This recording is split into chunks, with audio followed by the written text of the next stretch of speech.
Another video on pasta alla Gricia. I pronounced that wrong as always.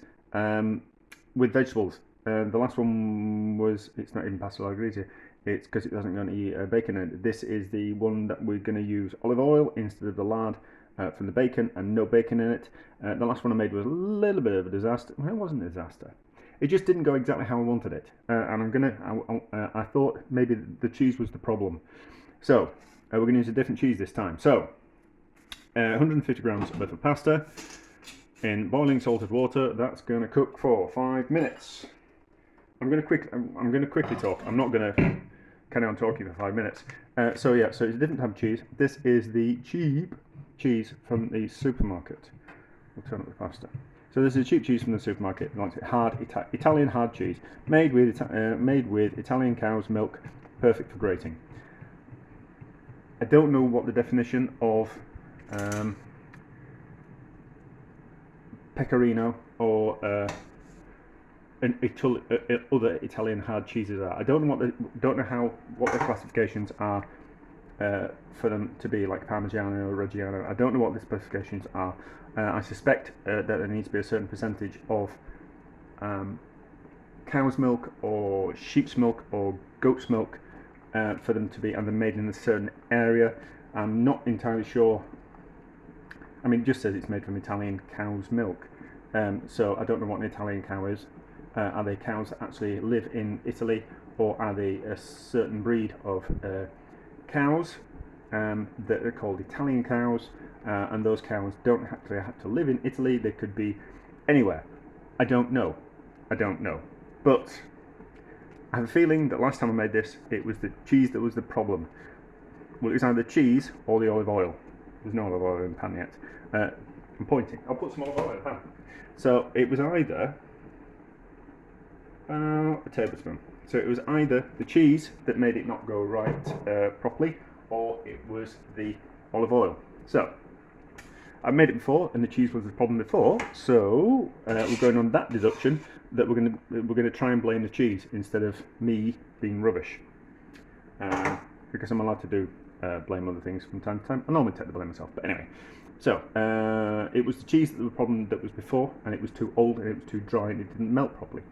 So if we go on that assumption that it might be the cheese that's the problem, if it's not the cheese, then it will be the olive oil that's the problem.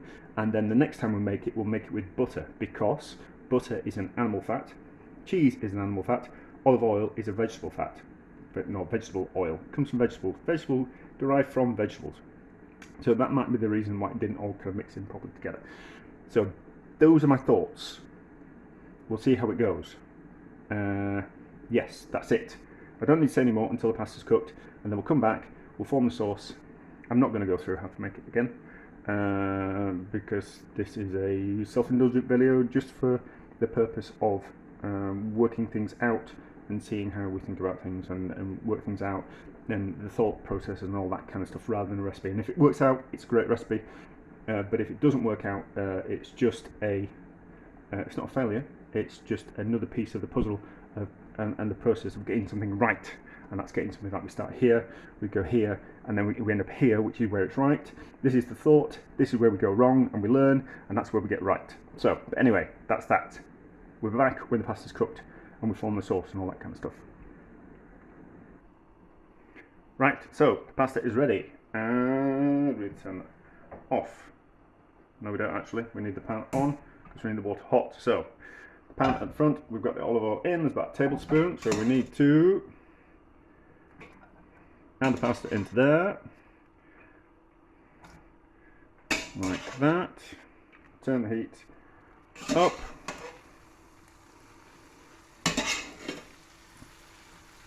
We're going to cook the carrots roughly at the same time. The pasta's going to take about 5 minutes to cook, about 4 minutes, something like that. We don't want it nice and al dente. The carrots will take about that amount of time to cook as well, so they can go in at the same time. You know, that's fine. So carrots can go in at the same time as well.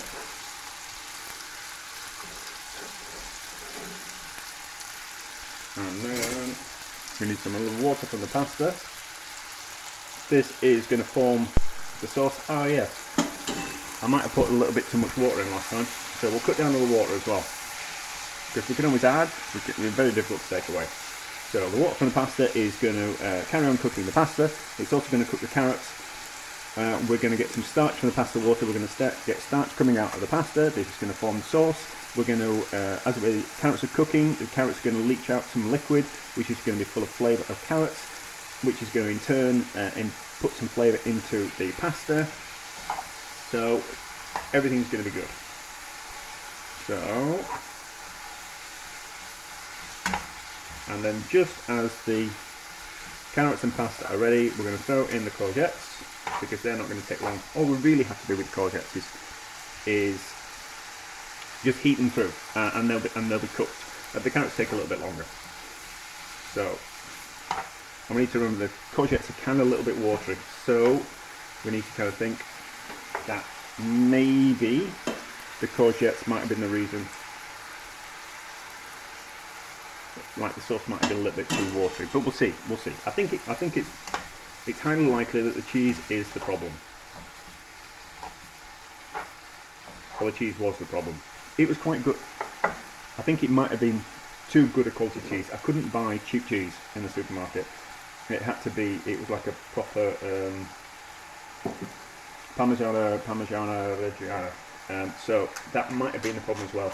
And when I tasted it, it had what the like the little crystals, like a really good quality Parmesan has little crystals in, which aren't salt crystals. They're actually, from what I was told, they are actually dead bacteria that have crystallized. But anyway, so it was quite good quality cheese, and I think that might have been the problem as well, that it didn't want to melt properly. So I'm going to blame the cheese, which is not like me at all. I normally take full responsibility for things in life. Certainly if it can be my fault, it probably highly is.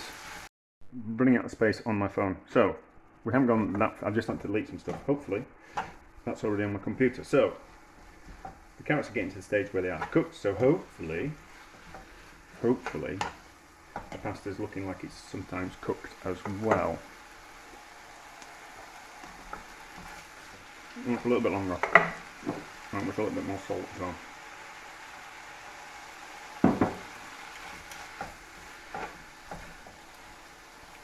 Salt's a personal thing, in my opinion. How much you add or don't add is entirely up to you. We are all adults, we can make decisions for ourselves. So,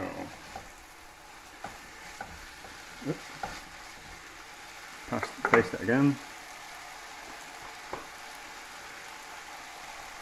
Right, pasta's cooked as much as it wants to be. So, courgettes in. There was 400 grams of courgettes and 400 grams of carrots before we cooked them, before we prepped them. So I don't know what that kind of works out as, but there's a little bit of waste when you cook, when you're noodling the vegetables. But it'll be in the recipe, and I will put this video up on YouTube, because I think it's important to kind of see the process. Nothing worse than, and here's one I made earlier, or a 30-second TikTok video, which doesn't really kind of tell you actually how to do it. It just kind of goes through this, and this is a result, and that's no use to me. But anyway, so do I add more water? It's starting to fry, so we need a little bit more water. Just a little bit, just to steam it. The courgettes are going to leak out some water soon anyway, as they cook.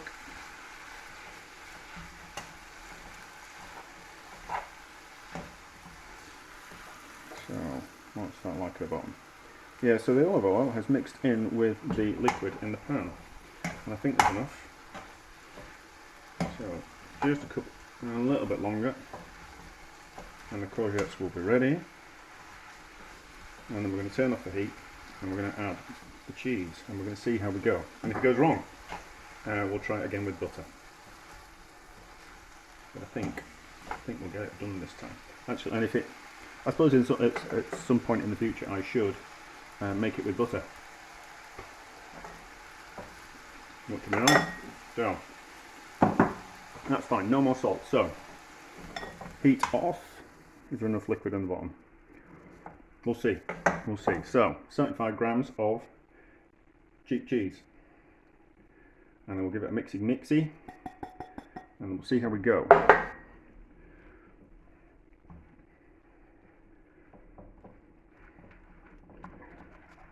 What happens here is the cheese mixes in with the liquid and the oil that's at the bottom of the pan, and this is what forms the sauce.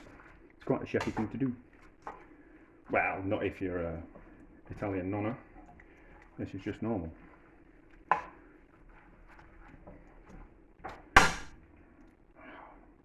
I decided I don't like these tongs. I shall treat myself to another pair.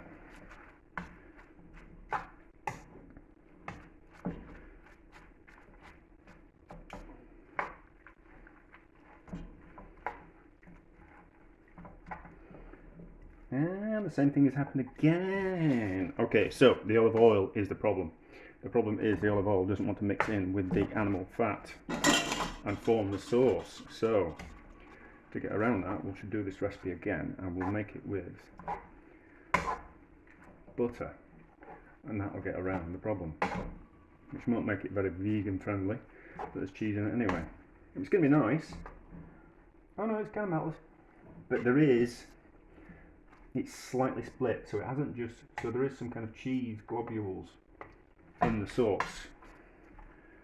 So it's not the kind of, it hasn't gone the way it did with the authentic pasta alla Gricia. Maybe I have pronounced that right, I don't know. Just because you say things in an Italian accent doesn't make it the correct way. So I think the problem is the olive oil rather than the cheese. So I think next time we'll use butter, and then hopefully the butter will mix in. But it's going to be nice. It's just not a fully emulsified sauce. So yeah,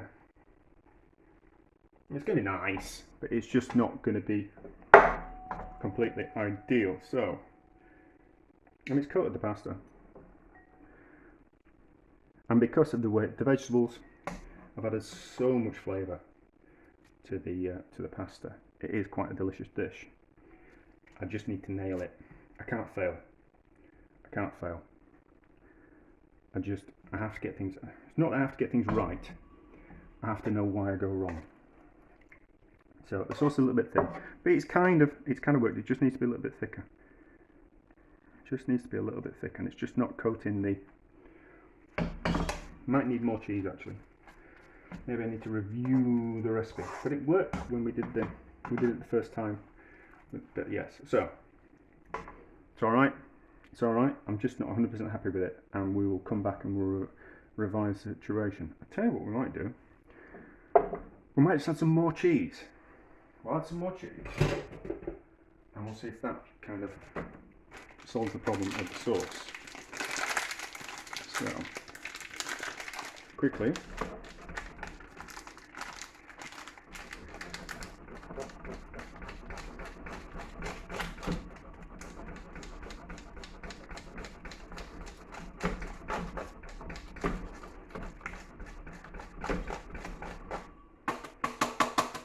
I'll be able to work out the amount of cheese because I know it's a 200 gram packet, so we'll just be able to measure how much cheese we've got left, and then we'll be able to see how much we've used in the recipe.